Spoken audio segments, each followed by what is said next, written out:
నమస్కారం ETV news కి స్వాగతం ముందుగా ముఖ్యాంశాలు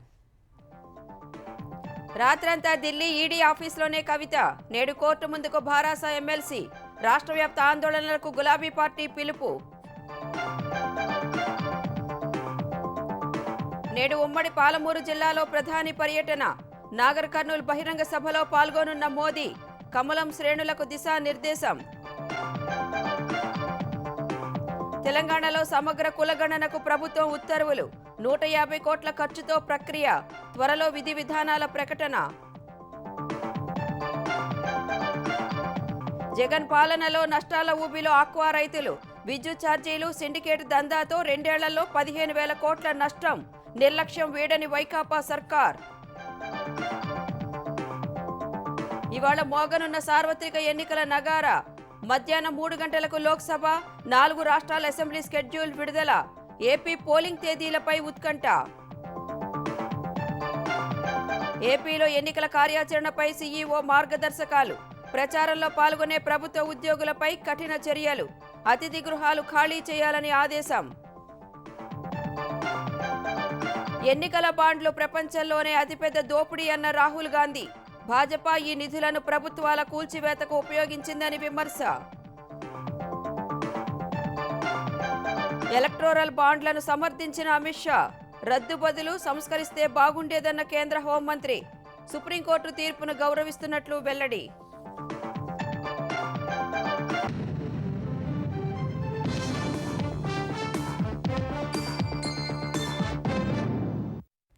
ఢిల్లీ మద్యం కుంభకోణం కేసులో ఈడీ అధికారులు ఎమ్మెల్సీ కవితను అరెస్టు చేశారు బంజారాహిల్స్లోని కవిత నివాసంలో ఆమెను అరెస్టు చేసి నేరుగా శంషాబాద్ విమానాశ్రయం ద్వారా విమానంలో ఢిల్లీకి తరలించారు మద్యం కుంభకోణంలో కవిత పాత్ర ఉన్నట్లు తగిన ఆధారాలు ఉన్నాయని అరెస్టు నోటీసులో ఈడీ పేర్కొంది ఇవాళ ఢిల్లీలో కవితను కోర్టు ముందు హాజరుపరచనున్నారు సంచలనం సృష్టించిన ఢిల్లీ మద్యం కేసులో కీలక పరిణామం చోటు చేసుకుంది రాష్ట్ర మాజీ ముఖ్యమంత్రి కేసీఆర్ కుమార్తె భారాస ఎమ్మెల్సీ కవితను ఎన్ఫోర్స్మెంట్ డైరెక్టరేట్ అరెస్టు చేసింది మనీ లాండరింగ్ నిరోధక చట్టం కింద నిన్న సాయంత్రం 5 గంటల 20 నిమిషాలకు అరెస్టు చేసినట్లు ఈడీ అసిస్టెంట్ డైరెక్టర్ జోగేందర్ ప్రకటించారు ఢిల్లీ నుంచి మధ్యాహ్నం 1:30 ప్రాంతంలో హైదరాబాద్ బంజారాహిల్స్లోని కవిత నివాసానికి చేరుకున్న 12 మంది సభ్యుల ఈడీ బృందం సుమారు 4 గంటల పాటు ఇంట్లోనే ఉన్నారు కవిత ఇంట్లోకి రాగానే ఈడీ అధికారులు సెర్చ్ వారెంట్ చూపించి సోదాలు నిర్వహించారు మనీ లాండరింగ్ నిరోధక చట్టం ప్రకారం విచారించి వాంగ్మూలం నమోదు చేశారు సాయంత్రం 5:20 సమయంలో అరెస్టుకు గల కారణాల్ని వివరిస్తూ 14 పేజీల నివేదిక ఇచ్చారు మనీ లాండరింగ్ చట్టంలోని సెక్షన్ 3 కింద కవిత నేరానికి పాల్పడ్డారని తెలిపారు ఢిల్లీ మద్యం కుంభకోణం కేసులో కవిత పాత్ర ఉన్నట్లు తగిన ఆధారాలు ఉన్నాయని నోటీసుల్లో పేర్కొన్నారు ఆమె నుంచి 5 సెల్ ఫోన్లు స్వాధీనం చేసుకున్నారు అరెస్టు సమాచారాన్ని మండలి చైర్మన్ గుత్తా సుఖేందర్ రెడ్డికి కూడా ఇచ్చారు కవితను తరలిస్తున్న సమయంలో అక్కడ భావోద్వేగాలు పెల్లుబికాయి మెట్లు దిగొస్తూ ఆమె తన కుమారుణ్ణి హత్తుకున్నారు భర్త అనిల్ ఆమెను ఓదార్చారు కేటీఆర్ హరీష్ రావు కుటుంబ సభ్యులు పార్టీ నేతలు ఆమెకు ధైర్యం చెప్పారు ఇంట్లో నుంచి బయటకొచ్చిన కవిత అక్కడ పెద్ద పెట్టున నినాదాలు చేస్తున్న అభిమానులకు చేయి ఊపుతూ కారులో వెళ్లిపోయారు కవితను ఢిల్లీ తరలించేందుకు ఈడీ అధికారులు హైదరాబాద్ నుంచి ఢిల్లీ వెళ్లే విమానంలో ముందుగానే సీట్లు బుక్ చేసుకున్నారు ఆమెను విమానాశ్రయానికి తరలించేందుకు బంజారాహిల్స్ పోలీసులు వాహనాన్ని తీసుకురాగా కవిత తన వాహనంలోనే వస్తానని చెప్పడంతో ఈడీ అధికారులు అంగీకరించారు విమానంలో ఢిల్లీలోని ఈడీ ప్రధాన కార్యాలయానికి చేరుకున్నారు అక్కడ కవితకు వైద్య పరీక్షలు నిర్వహించారు అయితే ఇవాళ కూడా మరోసారి వైద్య పరీక్షలు నిర్వహించిన అనంతరం కవితను ఉదయం 10:30 రౌస్ అవెన్యూ కోర్టు ముందు హాజరుపరిచే అవకాశం ఉంది కోర్టు ఆదేశాల మేరకు ఈడీ అధికారులు తదుపరి కార్యాచరణను చేపట్టనున్నారు ఎమ్మెల్సీ కవిత అరెస్టుకు నిరసనగా రాష్ట్ర వ్యాప్తంగా ఇవాళ అన్ని నియోజకవర్గాల్లో ఆందోళనలు చేపట్టాలని భారత రాష్ట్ర సమితి పిలుపునిచ్చింది రాజకీయ దురుద్దేశంతో కవితను అరెస్టు చేశారని పార్టీ మండిపడింది లోక్సభ ఎన్నికల నేపథ్యంలో భారాసను దెబ్బతీసేందుకే ఇలా చేశారని ప్రజా కోర్టులో శిక్ష తప్పదని హెచ్చరించింది రాజ్యాంగ వ్యవస్థని భాజపా దుర్వినియోగం చేయడం సాధారణమైందని భారాస కార్యనిర్వాహక అధ్యక్షుడు కేటీఆర్ మండిపడ్డారు సుప్రీంలో ఇచ్చిన హామీని ఈడీ తుంగలో తొక్కిందని దీనిపై న్యాయస్థానంలో సమాధానం చెప్పాల్సి ఉంటుందని ధ్వజమెత్తారు భాజపా కక్ష సాధింపులను మానుకోవాలని మాజీ మంత్రి సత్యవతి రాథోడ్ తెలిపారు ప్రతిపక్షాలను లొంగదీసుకునేందుకు భాజపా కుట్ర చేసిందని కవిత నిర్దోషిగా బయటకు వస్తారని జగదీష్ రెడ్డి అన్నారు భారాస బీఎస్పీ పొత్తుకు భయపడే ఈ అరెస్టు చేయించారని దీని వెనుక భాజపా కాంగ్రెస్ లోపాయికారి ఒప్పందం ఉందని ఆర్ఎస్ ప్రవీణ్ కుమార్ తెలిపారు పోరాటాలు, నిర్బంధాలు, అక్రమ కేసులు తమకు కొత్త కాదని ఎమ్మెల్యే హరీష్ రావు అన్నారు. సుప్రీంలో చట్టబద్ధంగా పోరాడతామని, ప్రజాక్షేత్రంలో ఉద్యమిస్తామని చెప్పారు. కేసీఆర్ను, భారాసను నైతికంగా దెబ్బతీసి రాజకీయ లబ్ధి పొందాలని భాజపా, కాంగ్రెస్ కుట్ర చేశాయని హరీష్ ఆరోపించారు. రాజకీయంగా మమ్మల్ని దెబ్బతీయాలని ఒక పథకం ప్రకారంగా కుట్రతో బీజేపీ అరెస్ట్ చేయడం జరిగింది. అనేక సార్లు ఈడీ అధికారుల్లాగా కవిత గారిని అరెస్టు చేస్తాము అని గత సంవత్సరన్నర కాలంగా బీజేపీ నాయకులు ప్రకటనలు చేసిన విషయం కూడా మనందరికీ కూడా తెలుసు. ఇది మా బీఆర్ఎస్ పార్టీని, కేసీఆర్ గారిని డిమోరలైజ్ చేసేటువంటి ఒక ప్రయత్నం. బీజేపీ, కాంగ్రెస్లు ఈ రాష్ట్రంలో కలిసి ఇలా కుట్ర బంతా ఉన్నాయి. కవిత అరెస్టుకు భాజపాకు ఎలాంటి సంబంధం లేదని ఆ పార్టీ రాష్ట్ర అధ్యక్షుడు కిషన్ రెడ్డి స్పష్టం చేశారు. ఈడీ అరెస్టు నేపథ్యంలో భాజపాపై భారాస విమర్శలు చేస్తున్న వేళ పార్టీ నేతలతో కిషన్ రెడ్డి టెలికాన్ఫరెన్స్ నిర్వహించారు. కవిత అరెస్టు గురించి ఎక్కడా మాట్లాడవద్దని సూచించారు. ఈ విషయంపై ఎలాంటి మీడియా సమావేశాలు పెట్టొద్దని ఆదేశించారు. పార్లమెంట్ ఎన్నికల ప్రచారంలో భాగంగా ఇవాళ ప్రధాని నరేంద్ర మోదీ ఉమ్మడి పాలమూరు జిల్లాలో పర్యటించనున్నారు. నాగర్ కర్నూలు జిల్లా కేంద్రంలో ఏర్పాటు చేసే భాజపా విజయ సంకల్ప సభకు ప్రధాని హాజరు కానున్నారు. భాజపా అభ్యర్థులు గెలిపే లక్ష్యంగా మోదీ బహిరంగ సభ సాగనుంది. తెలంగాణలో తాజా పరిణామాలు, లోక్సభ ఎన్నికలకు స్కెడ్యూల్ విడుదల కానున్న నేపథ్యంలో మోదీ సభ రాజకీయంగా ప్రాధాన్యం సంతరించుకుంది. హైదరాబాద్ నుంచి హెలికాప్టర్లో మధ్యాహ్నం 11:45 నాగర్ కర్నూలు చేరుకోనున్న మోదీ 12 గంటల నుంచి 1 గంట వరకు బహిరంగ సభలో పాల్గొంటారు. సభ అనంతరం 1 గంటకు నాగర్ కర్నూలు నుంచి హెలికాప్టర్లో గుల్బర్గా వెళ్లనున్న మోదీ అక్కడి నుంచి ఢిల్లీకి తిరిగి వెళతారు. నాగర్ కర్నూలులో ప్రధాని పర్యటన నేపథ్యంలో పోలీసులు భారీ బందోబస్తు ఏర్పాటు చేశారు. ప్రధాని సభను విజయవంతం చేయాలని భాజపా జాతీయ ఉపాధ్యక్షురాలు డీకే అరుణ, నాగర్ కర్నూలు అభ్యర్థి భరత్ ప్రసాద్ ప్రజలను అభ్యర్థించారు. ఉమ్మడి పాలమూరు జిల్లా అభివృద్ధి కోసం ఈ జిల్లా ప్రజలంతా కూడా ఆశీర్వదించి మరి నరేంద్ర మోదీ గారికి బహుమతిగా ఇవ్వాలని చెప్పి సందర్భంగా నేను కోరుతా ఉన్నా. మరి 11 గంటలకు నరేంద్ర మోదీ గారు ఇక్కడికి వస్తారు కాబట్టి అంతలోపలనే సభా ప్రాంగణానికి అందరూ చేరుకొని మరి నరేంద్ర మోదీ గారిని యొక్క ప్రసంగాన్ని, వారు మనకిచ్చే సందేశాన్ని ప్రజలందరూ కూడా మరి పెద్ద ఎత్తున ఆశీర్వదించే విధంగా మరి రావాలని చెప్పి సందర్భంగా నేను కోరుకుంటా ఉన్నా. ఆంధ్రప్రదేశ్లో సీఎం జగన్ పాలనలో ఆక్వా రైతులు ఆగమైపోయారు. గతంలో ఇచ్చిన విద్యుత్ రాయితీ ఎత్తేసి రైతుల నెత్తిన పిడుగు వేసిన జగన్ సర్కార్ మిగతా ఏ విషయంలోనూ అండగా నిలిచిన పాపాన పోలేదు. ఎన్నో కష్టాలకు వచ్చి రొయ్యలు సాగు చేస్తే దళారుల దగాతో నిండా మునిగిపోతున్నారు. సిండికేట్ను అరికట్టడంలో వైకాపా ప్రభుత్వం ఘోరంగా విఫలమైంది. కరెంటు ఛార్జీలు, సీడ్, ఫీడ్ ధరల మోతతో రొయ్య రైతులు కుదేలైపోయారు. ఎన్నికల ముందు ఎన్నో హామీలు ఇచ్చిన అన్న తన 5 ఏళ్ల పాలనలో గప్చుప్ అయిపోయారు. రైతుల్ని అప్పుల పాలు చేశారు. పశ్చిమ గోదావరికి చెందిన ఓ ఆక్వా రైతు తన కుమార్తెకు కుదుర్చుకున్న పెళ్లి సంబంధాన్ని వదిలేసుకున్నారు. 2.5 కోట్లు నష్టపోయిన ఓ కోస్తా ప్రాంత రైతు 3 ఎకరాల భూమి అమ్మేశారు. కైకలూరు ప్రాంతానికి చెందిన మరో ఆక్వా రైతు 2 కుమారుల చదువును బీటెక్లోనే ఆపించారు. అమెరికా వెళ్లి ఎంఎస్ చెయ్యాలి అని కలలుగన్న ఆ ఇద్దరూ హైదరాబాద్లో చిరుద్యోగులుగా మారారు. దేశంలో ఆక్వాకు చిరునామాగా భావించే ఆంధ్రప్రదేశ్లో 70% మంది ఆక్వా రైతులవి ఇలాంటి కన్నీటి గాథలే. అన్నదాతలకు ఆపద్బాంధవుడినని చెప్పుకునే సీఎం జగన్ పాలనలో ఆక్వా సాగు చేస్తున్న కర్షకుల్ని పలకరిస్తే కన్నీళ్లు ఉబికొస్తున్నాయి. 2 ఏళ్ల వ్యవధిలో రాష్ట్ర వ్యాప్తంగా ఆక్వా రైతులు 15,000 కోట్ల మేర నష్టపోయినట్లు అంచనా. చేసిన అప్పులు తీర్చే మార్గం కనిపించక రైతులు తీవ్ర మనోవేదనకు గురవుతున్నారు. ఏటా 20,000 కోట్లకు పైగా విదేశీ మారక ద్రవ్యం తెచ్చిపెట్టే ఈ రంగం ప్రస్తుతం విపత్కర పరిస్థితుల్ని ఎదుర్కొంటోంది. రొయ్యకు మద్దతు ధర సంగతి పక్కన పెడితే ఇవ్వాల్సిన రాయితీలకే జగన్ ప్రభుత్వం ఎగనామం పెట్టింది.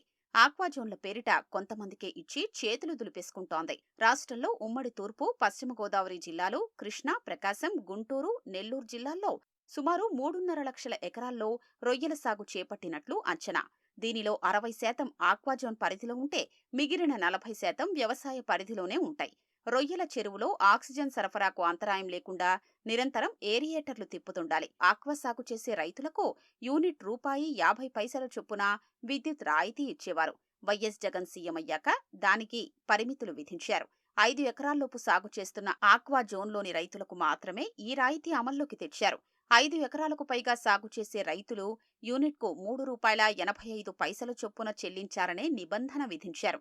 అనంతరం 10 ఎకరాలకు రాయితీలు పెంచుతామని హామీనిచ్చినా గాలి కుదిలేశారు. ఒకప్పుడు ఎటువంటి ఖర్చు లేకుండా విద్యుత్ ట్రాన్స్ఫార్మర్లు ఏర్పాటు చేస్తే ఇప్పుడు 2 లక్షల నుంచి 3 లక్షలు చెల్లించాల్సొస్తోంది. మేము ఎకరాకి ఇంత ముందు కరెంటుకి అయ్యే బిల్లు ఒక 4 నెలల సాగులో 20,000 అయ్యేదండి. ఇప్పుడు ఒక ఎకరాకి 4 నెలల సాగు 52,000 అవుతున్నదండి. కరెంటు బిల్లు ఒకటే అండి, ఇంత డిఫరెన్స్ వచ్చిందండి. కరెంటు బిల్లు చూస్తే ఎక్కువ అయిపోతుండే, అన్నిటికీ ఇబ్బంది. ప్రస్తుత పరిస్థితుల్లో మాత్రం కరెంటు మాత్రం దారుణంగా ఉంది. వాళ్ళు ఇష్ట ప్రకారం చేస్తున్నారు, అడిగేవాళ్ళు అడుగు లేరులే. అంతకుముందు అంటే అడుగుతున్నారు, ఇప్పుడు అడిగేదానికంటే భయపడుతున్నారు. కరెంటుది బాగా ఇబ్బందిగా ఉందండి మాకు. ఇదివరకు ₹2 మాకు అన్ని పనులు అయిపోయేది. ఇవాళ ₹7 చిల్లర వస్తుంది. క్రాప్ చేయాలంటేనే కరెంటుదే మాకు సమస్యగా ఉంది. జగన్ ఏలుబడిలో దళారులు నిర్ణయించేదే ధర. కొద్దిమంది వ్యాపారులు సిండికేట్గా తయారయ్యారు. వారు చెప్పిందే వేదం. ప్రస్తుతం కౌంట్ను బట్టి 200 నుంచి ₹240 వరకు కిలో రొయ్య కొనుగోలు చేస్తున్నారు. 100 కౌంట్కు ₹270 ఖర్చయితే మార్కెట్లో ₹230 మాత్రమే వస్తోందని రైతులు చెబుతున్నారు. చెప్పిన ధరకు విక్రయించకుంటే 30 నుంచి ₹40 తగ్గిస్తామంటూ హెచ్చరించడంతో వ్యాపారులు నిర్ణయించిన ధరకే విక్రయించాల్సి వస్తోందని వాపోతున్నారు. మార్కెట్ ఎప్పుడు మార్కెట్ అప్పుడు ఇవ్వట్లా. వాళ్ళు ఫోర్కాస్ట్లో మెటీరియల్ అంతా స్టోరేజ్లో డిపాజిట్ చేసుకొని ఎప్పుడు అవసరం అయితే అప్పుడు అమ్ముకుంటున్నారు. మా కాడ కొనేటప్పుడేమో ఎప్పుడు తక్కువ రేటు ఉంటాయి.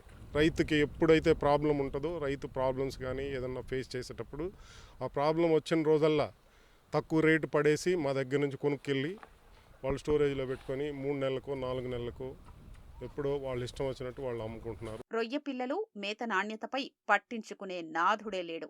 వాతావరణ మార్పులతో వైరస్ వ్యాప్తితో నష్టపోతున్న రైతులకు మద్దతు ధర లేకపోవడం పిడుగుపాటులా మారుతోంది. ఆంధ్రప్రదేశ్లో గతంలో నిర్వహించిన గ్రూప్ 1 పరీక్ష అక్రమాలపై నేడు రాజ్భవన్లో గవర్నర్ నజీర్ అహ్మద్ను తెలుగుదేశం బృందం కలవనుంది. మూల్యాంకనంలో అక్రమాలు జరిగాయని న్యాయస్థానం కూడా తీర్పునిచ్చిందని, అసలు దోషులకు శిక్ష పడేలా చర్యలు తీసుకోవాలని గవర్నర్ను కోరనుంది. తెలుగుదేశం ఏపీ అధ్యక్షుడు అచ్చెన్నాయుడు ఆధ్వర్యంలో గవర్నర్ను కలిసి వినతి పత్రం ఇవ్వనున్నారు. వైకాపా అధ్యక్షుడు సీఎం జగన్ ఇవాళ అసెంబ్లీ పార్లమెంటు నియోజకవర్గాల అభ్యర్థులను ప్రకటించనున్నారు. 175 అసెంబ్లీ 25 పార్లమెంటు కలిపి మొత్తం 200 స్థానాలకు అభ్యర్థులను నేడు వెలువరించనున్నారు. ఇవాళ ఉదయం వైఎస్ఆర్ జిల్లా ఇడుపులపాయకు వెళ్లనున్న జగన్ మధ్యాహ్నం తండ్రి సమాధి వద్ద నివాళులర్పిస్తారు. అక్కడే వైకాపా అభ్యర్థుల పేర్లను ప్రకటిస్తారు. ఎన్నికల మేనిఫెస్టో కూడా అక్కడే విడుదల చేయనున్నారు. ఉదయం ప్రత్యేక విమానంలో గన్నవరం నుంచి బయలుదేరి కడప విమానాశ్రయానికి జగన్ చేరుకుంటారు. మధ్యాహ్నం 12:30 నుంచి 1:30 గంటల వరకు అభ్యర్థుల ప్రకటన, మేనిఫెస్టో విడుదల పూర్తి చేయనున్నారు. మధ్యాహ్నం 3 గంటలకు కడప నుంచి గన్నవరం బయలుదేరి వెళ్లనున్నారు. 2019 ఎన్నికలకు కూడా ఇడుపులపాయలోనే జగన్ అభ్యర్థులను ప్రకటించారు. 2019 మార్చి 17న అభ్యర్థులను ప్రకటించగా ఈసారి మార్చి 16న ప్రకటన చేయనున్నారు. గత ఎన్నికల సమయంలో వివేక హత్య జరిగిన 2 రోజులకు అభ్యర్థులను ప్రకటించగా ఈసారి 5వ వర్ధంతి మరుసటి రోజున ప్రకటన చేస్తున్నారు. విశాఖ స్టీల్ ప్లాంట్ ప్రైవేటీకరణను వ్యతిరేకిస్తూ తృష్ణా మైదానంలో నేడు బహిరంగ సభ నిర్వహిస్తున్నట్లు కాంగ్రెస్ నేత గిడుగు రుద్రరాజు పేర్కొన్నారు. ఆంధ్రప్రదేశ్ పీసీసీ అధ్యక్షురాలు షర్మిల ఆధ్వర్యంలో నిర్వహించే సభకు ముఖ్య అతిథిగా తెలంగాణ సీఎం రేవంత్ రెడ్డి హాజరవుతారన్నారు. ఇప్పటికే తిరుపతిలో నిర్వహించిన బహిరంగ సభలో ఏపీ ప్రత్యేక హోదా అంశంపై కాంగ్రెస్ పార్టీ డిక్లరేషన్ ఇచ్చిందని గుర్తు చేశారు. తెలంగాణ ముఖ్యమంత్రి శ్రీ రేవంత్ రెడ్డి గారు సాయంత్రం 4 గంటలకి ఇక్కడ జరిగేటువంటి బహిరంగ సమావేశంలో పాల్గొనడం జరుగుతుంది. పిసిసి అధ్యక్షులు షర్మిలారెడ్డి గారి అధ్యక్షం జరిగేటువంటి ఈ సమావేశంలో సిపిఐఎం రాష్ట్ర కార్యదర్శి శ్రీనివాస్ గారు, సిపిఐ రాష్ట్ర కార్యదర్శి రామకృష్ణ గారు వాళ్ళందరూ కూడా రావడం జరుగుతుంది. ఆంధ్రప్రదేశ్ కాంగ్రెస్ కమిటీ మరియు ఉక్కు పోరాట సమితి ఇద్దరు కూడా సంయుక్తంగా నిర్వహిస్తున్నటువంటిది. ప్రధానంగా బయ్యారానికి సంబంధించినటువంటి మైన్స్ చాలా ముఖ్యమైనటువంటి వీటిలన్నింటినీ కూడా వారిని తీసుకొచ్చి వారితో మాట్లాడిన తర్వాత కాంగ్రెస్ పార్టీగా జాతీయ నాయకత్వం వారి యొక్క సహాయ సహకారాలు కూడా కోరడం జరుగుతుంది. దేశంలో అతిపెద్ద ప్రజాస్వామ్య పండుగకు ఇవాళ నగారా మోగనుంది. సార్వత్రిక ఎన్నికల షెడ్యూల్ మధ్యాహ్నం 3 గంటలకు విడుదల కాబోతోంది.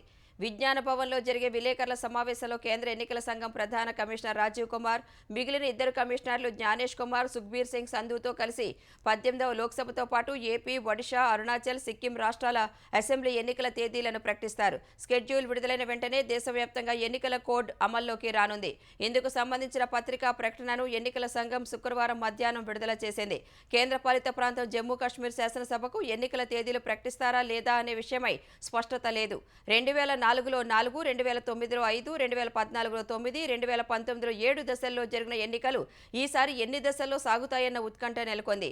2019 ఎన్నికల స్కెడ్యూల్ మార్చి 10న విడుదల కాగా ఈసారి 6 రోజులు ఆలస్యంగా విడుదలవుతోంది. స్కెడ్యూల్ విడుదల, పోలింగ్ తేదీలకు మధ్య కూడా తేడా ఉండే అవకాశం ఉంది. క్రితంసారి ఎన్నికలు ఏప్రిల్ 11లో తొలి దశ మొదలు కాగా మే 19లో చివరి దశ ముగిసింది.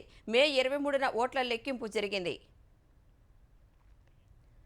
నేడు సార్వత్రిక ఎన్నికల స్కెడ్యూల్ విడుదల కానున్న నేపథ్యంలో తీసుకోవాల్సిన చర్యలపై ఈసీ మార్గదర్శకాలు విడుదల చేసింది. ప్రభుత్వ కార్యాలయాలు, భవనాల వద్ద అమలు చేయాల్సిన కార్యాచరణపై పలు సూచనలు చేసింది. ఈ మేరకు ఆంధ్రప్రదేశ్ ఎన్నికల ప్రధాన అధికారి కార్యాలయం మార్గదర్శకాలు జారీ చేసింది. ఎన్నికల కోడ్ అమల్లోకి వచ్చిన 24 గంటల్లోగా ప్రభుత్వ కార్యాలయాలు, భవనాల వద్ద ప్రధాని, ముఖ్యమంత్రి, మంత్రుల ఫోటోలు, గోడపత్రికలు, కటౌట్లు తొలగించాలంటూ ఆంధ్రప్రదేశ్ ఎన్నికల సంఘం మార్గదర్శకాలు విడుదల చేసింది. బస్టాండ్లు, రైల్వే స్టేషన్లు, రహదారులు, బస్సులపైన రాజకీయ నేతల ప్రకటనల పోస్టర్లు తొలగించాల్సిందిగా ఏపీ ఎన్నికల ప్రధాన అధికారి ముఖేష్ కుమార్ మీనా ఆదేశాలు జారీ చేశారు. ఎన్నికల షెడ్యూల్ వెలువడిన వెంటనే ప్రభుత్వ శాఖల అధికారిక వెబ్సైట్లలోనూ సీఎం, మంత్రులు, ప్రజాప్రతినిధుల ఫోటోలను తీసేయాలని స్పష్టం చేశారు. ప్రజాధనంతో పత్రికలు, టీవీల్లో ఇచ్చే ప్రభుత్వ పథకాల ప్రకటనలు కూడా నిలిపివేయాల్సిందిగా సూచించారు. ఎన్నికల ప్రక్రియలో నిమగ్నమైన అధికారులు, అధికార యంత్రాంగం బదిలీలపై పూర్తి నిషేధం అమలవుతుందని ఈసీ స్పష్టం చేసింది. మంత్రులతో అధికారుల వీడియో కాన్ఫరెన్స్లపైన పూర్తి నిషేధం వర్తిస్తుందని ఈసీ తేల్చి చెప్పింది. అభివృద్ధి, నిర్మాణ పనులకు సంబంధించిన వివరాలను సమర్పించాల్సిందిగా ఆయా ప్రభుత్వ విభాగాలను ఎన్నికల ప్రధాన అధికారి ఆదేశించారు. ఎన్నికల కోడ్ అమల్లోకి వచ్చాక లబ్ధిదారులకు ఇచ్చే పత్రాలపై సీఎం ఫోటోలు ఉండేందుకు వీల్లేదని స్పష్టం చేశారు. కోడ్ అమల్లోకి వచ్చిన వెంటనే మంత్రులకు ప్రభుత్వ అధికారిక వాహనాల వినియోగం నిలిపివేయాలని ఆదేశించారు. పైలట్ కార్లు, సైరన్ వినియోగించకూడదని షరతులు విధించారు. మంత్రులు, ప్రజాప్రతినిధులు ప్రభుత్వ అతిథి గృహాలను ఖాళీ చేయించాలని వెల్లడించారు. ప్రభుత్వ అధికారులు, ఉద్యోగులు, సిబ్బంది ఎట్టి పరిస్థితుల్లోనూ ఎన్నికల ప్రచారంలో పాల్గొనకూడదని ఈసీ తేల్చి చెప్పింది. సర్వీస్ నిబంధనల్ని ఉల్లంఘిస్తే క్రిమినల్ కేసులు నమోదవుతాయని హెచ్చరించింది. ఈ మేరకు అన్ని ప్రభుత్వ శాఖలు, హెచ్ఓడీలు, కలెక్టర్లు, డీజీపీ, ఎస్పీలకు ఎన్నికల ప్రధాన అధికారి ముఖేష్ కుమార్ మీనా మార్గదర్శకాలు జారీ చేశారు. తెలంగాణలో సమగ్ర కులగణన చేసేందుకు ప్రభుత్వం ఉత్తర్వులు జారీ చేసింది. ఇంటింటి సమగ్ర కుల సర్వేకు సుమారు 150 కోట్ల రూపాయల ఖర్చవుతుందని రాష్ట్ర బీసీ కమిషన్ అంచనా వేసింది. సామాజిక, ఆర్థిక, విద్య, ఉపాధి, రాజకీయ కుల సర్వే చేయనున్నట్లు కాంగ్రెస్ ప్రభుత్వం తెలిపింది. బీసీ, ఎస్సీ, ఎస్టీ, ఇతర బలహీన వర్గాలకు వివిధ కార్యక్రమాలు చేపట్టడం కోసం సర్వే చేయనున్నట్లు జీవోలో బీసీ సంక్షేమ శాఖ పేర్కొంది. తెలంగాణలో కులగణన చేయాలని జనవరి 29న బీసీ కమిషన్ తీర్మానం చేసి ప్రభుత్వానికి పంపించింది. సమగ్ర కులగణనకు ఫిబ్రవరి 4న తెలంగాణ మంత్రిమండలి ఆమోదం తెలిపింది. కులగణన కోసం ఫిబ్రవరి 20న అసెంబ్లీ ఏకగ్రీవ తీర్మానం చేసింది. ఈ మేరకు ప్రభుత్వం జీవో జారీ చేసింది. CM Revanth Reddy, AICC in charge Deepa Das Munshi సమక్షంలో మాజీ ఎంపీ జితేందర్ రెడ్డి కుమారుడితో కలిసి కాంగ్రెస్లో చేరారు. పార్టీలో చేరిన జితేందర్ రెడ్డిని ఢిల్లీలో రాష్ట్ర ప్రభుత్వ ప్రత్యేక నిధిగా నియమిస్తూ ప్రభుత్వం ఉత్తర్వులు జారీ చేసింది. పార్టీలో చేరిన కొంతసేపటికే కేబినెట్ ర్యాంకు కలిగిన పదవిలో ఆయనను నియమించారు. తెలంగాణ క్రీడా వ్యవహారాల ప్రభుత్వ సలహాదారుగాను జితేందర్ రెడ్డిని నియమిస్తూ ప్రభుత్వం ఉత్తర్వులు జారీ చేసింది. అంతర్గత శాంతి నుంచి ప్రపంచ శాంతి వరకు మానవాళికి అవసరమైన సందేశాన్ని విశ్వ ఆధ్యాత్మిక మహోత్సవం అందిస్తోందని రాష్ట్రపతి ద్రౌపది ముర్ము అన్నారు. రంగారెడ్డి జిల్లా నందిగామలోని కన్హా శాంతివనంలో ఏర్పాటు చేసిన విశ్వ ఆధ్యాత్మిక మహోత్సవంలో ముర్ము పాల్గొన్నారు. వర్తమానంలో చేసే మంచి పనులే భవిష్యత్తును నిర్ణయిస్తాయని, విధిని మార్చుకోవడానికి మనసును నియంత్రించాలని, ఇందుకు ధ్యాన మార్గాన్ని ఆచరించాలని ముర్ము సూచించారు. 21వ శతాబ్దంలో ప్రపంచ దేశాలకు భారత్ ఆధ్యాత్మిక, ఆర్థిక గురువుగా మారుతుందని స్వామి వివేకానంద చెప్పిన విషయాన్ని గుర్తు చేశారు. ఈ సందర్భంగా కన్హా శాంతివనంలో మొక్కలు నాటిన ముర్ము వేదాలు, మహాభారత, రామాయణ, బౌద్ధం, భక్తి ఉద్యమం సహా సర్వమతాలకు సంబంధించి ఏర్పాటు చేసిన చిత్ర ప్రదర్శన తిలకించారు. ఈ ఉత్సవాల్లో కేంద్ర న్యాయశాఖ మంత్రి అర్జున్ రామ్ మేఘవాల్, కేంద్ర సాంస్కృతిక మంత్రిత్వ శాఖ అదనపు కార్యదర్శి సహా పలువురు ప్రముఖులు పాల్గొన్నారు. ఎలక్టోరల్ బాండ్ల పథకం ప్రపంచంలోని అతిపెద్ద దోపిడీ రాకెట్ అని కాంగ్రెస్ అగ్రనేత రాహుల్ గాంధీ ధ్వజమెత్తారు. ఈ పథకం ప్రధాని నరేంద్ర మోదీ మానసపుత్రిక అని ఆరోపించారు. భారత్ జోడో న్యాయ యాత్రలో భాగంగా మీడియాతో మాట్లాడిన రాహుల్, భాజపా ఈ పథకం ద్వారా పొందిన నిధులను శివసేన, ఎన్సీపీ వంటి పార్టీలను విభజించి ప్రభుత్వాలను పడగొట్టడానికి ఉపయోగించిందని పేర్కొన్నారు. ఆర్థిక వ్యవస్థ ప్రక్షాళన కోసం ఎన్నికల బాండ్ల విధానాన్ని రూపొందించినట్లు మోదీ చెప్పారని, అయితే ఇది భారత్లోని పెద్ద కార్పొరేట్లను భయపెట్టి వారి నుంచి డబ్బును దోపిడీ చేసే విధానమని తేలిందన్నారు.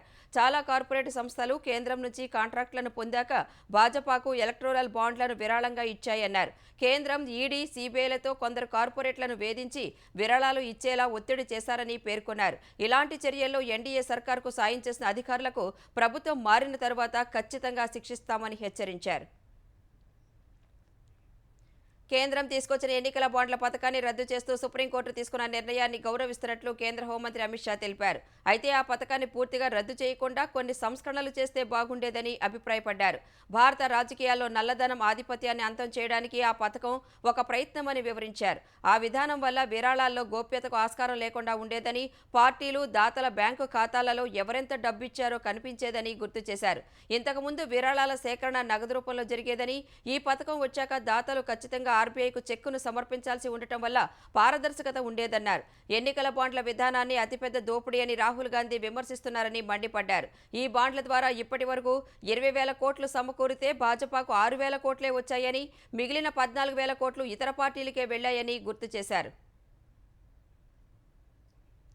రష్యా సైన్యానికి సహాయకులుగా పనిచేస్తున్న భారతీయులను విడుదల చేయించేందుకు తీవ్రంగా యత్నిస్తున్నట్లు భారత్ మరోసారి స్పష్టం చేసింది. రష్యా సైన్యంలో చిక్కుకుపోయిన భారతీయులను త్వరగా విడిపించే విషయంలో అక్కడి అధికారులపై తీవ్ర ఒత్తిడి తెస్తున్నామని విదేశాంగ శాఖ పేర్కొంది. చనిపోయిన 2 భారతీయుల మృతదేహాలను తీసుకువచ్చేందుకు కృషి చేస్తున్నామని వెల్లడించింది. సంబంధిత పేపర్ వర్క్ పూర్తయిందని, ఈ వారం చివరలో మృతదేహాలు భారత్కు చేరుకునే అవకాశం ఉందని వివరించింది. అటు ఉక్రెయిన్ రష్యా యుద్ధానికి సంప్రదింపులు, దౌత్య మార్గాల ద్వారానే శాంతియుత పరిష్కారం సాధ్యమవుతుందని భారత్ స్పష్టం చేసింది. ఇజ్రాయెల్ హమాస్ యుద్ధంతో దుర్భర పరిస్థితులు ఎదుర్కొంటున్న గాజా వాసులకు సముద్ర మార్గం ద్వారా మానవతా సాయం అందనుంది. దాదాపు 200 టన్నుల ఆహార సామాగ్రితో ఇటీవల సైప్రస్ నుంచి బయలుదేరిన నౌక గాజా తీరానికి చేరుకుంది. చిన్న పడవల ద్వారా మానవతా సాయాన్ని భూభాగానికి చేర్చి స్థానికులకు పంచిపెట్టనున్నారు. ఆకలితో అలమటిస్తున్న పాలస్తీనీయులకు సముద్ర మార్గంలో అందనున్న తొలి సాయం ఇదేనని వరల్డ్ సెంట్రల్ కిచెన్ స్వచ్ఛంద సంస్థ వెల్లడించింది. యునైటెడ్ అరబ్ ఎమిరేట్స్, సైప్రస్, స్పెయిన్కు చెందిన ఓపెన్ ఆర్మ్స్ సంస్థలతో ఈ సంస్థ సమన్వయం చేసుకుంటోంది. ఫ్రాన్స్కు చెందిన ప్రముఖ షెఫ్ జోస్ ఆండ్రెస్ రల్ సెంట్రల్ కిచెన్ను స్థాపించారు. ప్రపంచవ్యాప్తంగా ప్రకృతి విపత్తులు సంభవించిన ప్రాంతాలతో పాటు ఆకలితో అలమటిస్తున్న ప్రాంతాల్లో ఆయన భోజనం అందజేస్తున్నారు.